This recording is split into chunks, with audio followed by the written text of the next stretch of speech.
Sau thời gian ngắn gián đoạn do một số phòng kiểm nghiệm tạm ngừng hoạt động, đến nay, việc kiểm nghiệm và xuất khẩu sầu riêng trên cả nước đã cơ bản trở lại bình thường, đảm bảo thông suốt cho doanh nghiệp và người dân. Hiện có khoảng 400 xe qua cửa khẩu mỗi ngày.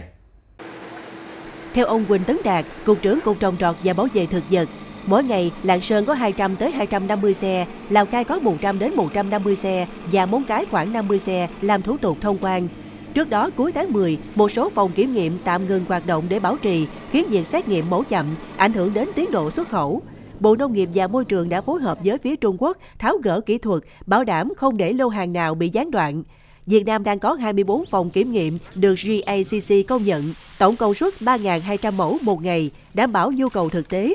Các đơn vị đã làm việc xuyên đêm để xử lý lượng mẫu tồn, giúp doanh nghiệp kịp xuất nốt sản lượng cuối vụ. Nhờ đó, hoạt động kiểm nghiệm và xuất khẩu đã ổn định trở lại.